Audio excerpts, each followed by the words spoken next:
Who remembers the Pinecone Models SG1603? I absolutely love mine, and ever since the original was released, there's been lots of different variants. Take a look at these.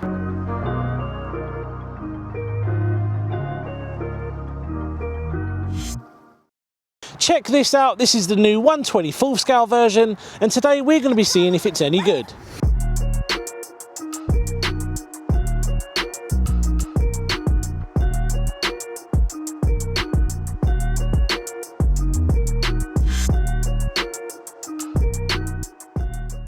The original version is 1/16 scale, so it is a little bit bigger and more capable, but even so I think this little truck will be a lot of fun. Before we give it a run, let's take a quick look at what you get in the box. In the box you get the car itself, which we will take a closer look at in a moment, a very cheap feeling transmitter which has throttle dual rate adjustments as well as steering trim and throttle trim. You will need 2 AA batteries to get you up and running. You get a USB charging cable, a black and white manual which is extremely basic but definitely worth a look. Finally, 4 optional drift tyres which we will be fitting and testing later. So here it is then, this is the Pinecone Forest S411, also known as the Mini SG1603. Even though this thing is tiny, it does look like it's got a decent amount of ground clearance, so it'll be interesting to see if it can handle some outdoor terrain. Now styling wise, it does look exactly the same as the bigger brother, the 1/16 scale version. Everything looks identical. The one thing I don't like already are these wing mirrors. They're very flimsy, they're not even secured properly. I think I'll be taking those out. I think that looks a little bit better. They were just a little bit too flimsy for my liking. So let's get the body shell off and take a closer look at the electronics.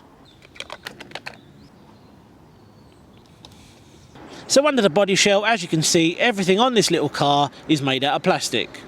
So this little truck is rear wheel drive, and powering the back wheels is a tiny little brushed motor.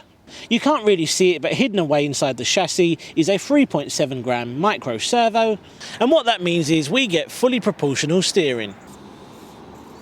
This also comes with a 2-in-1 ESC and receiver. Now at the top of the chassis we've got 2 connectors. We've got one for our LED lights, we've also got a Wi-Fi port there, and that is for you to clip in an optional 720p camera. I don't think that's something I'm going to be doing, but it's nice to know that feature is there if you want to use it. Now another really neat feature this little car has got is an inbuilt gyro, as you can see there, and that is usually something you only get on more expensive models. Now there isn't really anything more to say about the chassis. We have got some suspension on the rear there. As you can see, that is quite bouncy on the back there. I don't think that's actually going to do any good, but we'll wait and see. On the front, it doesn't appear that we've got any suspension at all. Now before we take this thing for a quick run, let's talk about the LED lights. Now we've got an LED light bar at the front there, we've got our headlights, and you've also got some tiny little blue lights. I think these are a nice little addition, especially considering how cheap this little car actually is. On the rear, you've got a single red LED light. Now these little cars are currently selling for about £31, which is about $35. And to me, I think that is insanely cheap. So let's give this thing a little run then. It's certainly not very fast. You're not going to be winning any races with it. It's very, very bouncy on the rear. That is full throttle.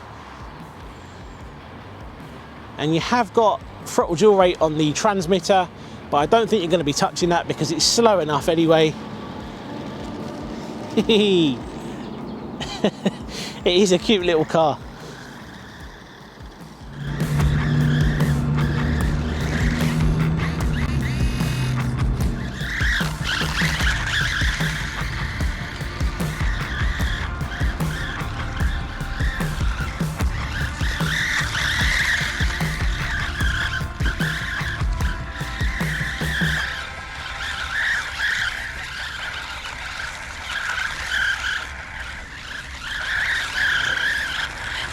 I'm very interested to see how this will actually perform with the drift tyres.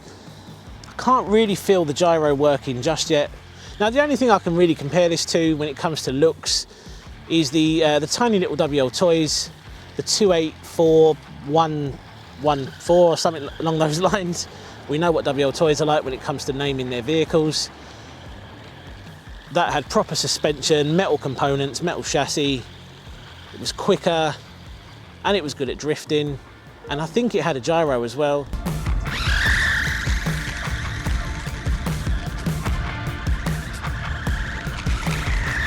If you can't remember that one, I will leave a link down below. I'll also stick a picture of it on the screen now with the correct numbers.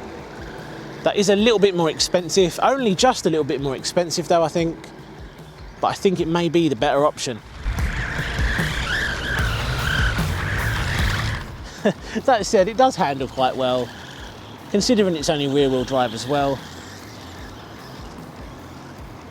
Not the best, but certainly not bad. So that was the first test on the included stock wheels. Overall, it doesn't really perform that well. It's not very fast, and the rear suspension is incredibly bouncy. But that said, it is a $35 RC car. Let's get the drift wheels on and let's see if it's any more fun. So the stock wheels don't actually bolt on and off. All we need to do is slide off the stock tyre, and then we can slide on the drift tyres. Right, so I've got the drift tyres fitted. As you can see, they look quite good. They're just a hard plastic. So let's see how it performs now. Here we go then, drift mode activated. It's not helping that this thing is only rear wheel drive. There's absolutely zero traction on the front wheels. Nice and controlled though, and you can feel the gyro kicking in now.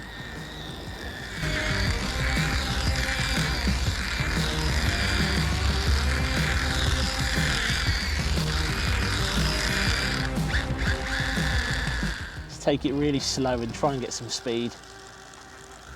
Yay! Full throttle. Yeah, we're not going anywhere on full throttle.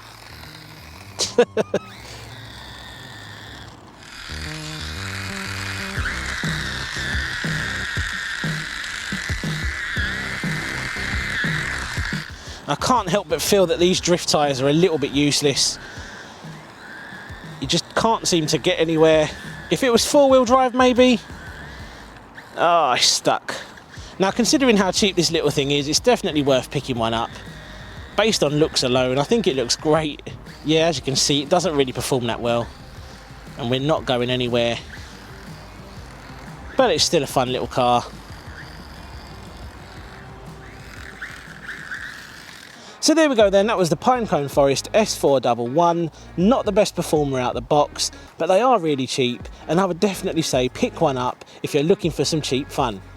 If you're looking to do some micro drifting, I would definitely consider the WL Toys that I spoke about earlier on in the video.